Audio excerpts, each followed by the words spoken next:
రోజుకి ఒక మనిషి 5 గ్రాములు లేదా అంతకంటే తక్కువ సాల్ట్ మాత్రమే తినాలి. సరేనా? ఇది WHO recommendation. World health organisation చెప్పిన రికమెండేషన్.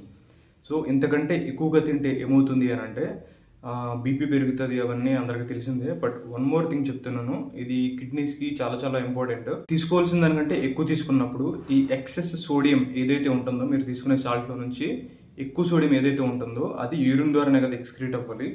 సో, ఈ యూరిన్‌లో సోడియం వెళ్ళేటప్పుడు సోడియం అది మాత్రమే కాకుండా దాంతో పాటు కాల్షియంను కూడా తీసుకెళ్తుందనమాట. ఓకే. ఎక్సెస్ సోడియం అనేది ఎక్సెస్ కాల్షియంని యూరిన్‌లోకి తీసుకెళ్తది. సో, ఈ కాల్షియం అనేది యూరిన్‌లోకి వెళ్ళడం వల్ల ఏమవుతుంది అనంటే ఈ క్రిస్టల్స్ అనేవి ఫామ్ అవుతాయి చిన్న చిన్నగా. ఫస్ట్ చిన్న చిన్న క్రిస్టల్స్ లాగా ఫామ్ అవుతాయి అనమాట. అంటే సాల్ట్ లాగా ఫామ్ అవుతదనమాట. ఆ తర్వాత ఇంకా ఎక్కువ అదే కంటిన్యూ అయ్యే కొద్దీ ఎక్కువ రోజులు ఆ క్రిస్టల్స్ కాస్త స్టోన్స్ కింద ఫామ్ అవుతాయి, రాళ్ళ కింద. ఓకే. సో, ఈ రాళ్ళు ఏమవుతాయి, యురేటర్ని అబ్స్ట్రక్ట్ చేయడం కానీ, లేకపోతే కిడ్నీలో మధ్యలో అడ్డుగా ఉండిపోవడం కానీ, లేకపోతే బ్లాడర్లోకి వచ్చి ఇది చేయడం కానీ, ఇంకా తర్వాత కథ అంతా మనకు తెలిసిందే.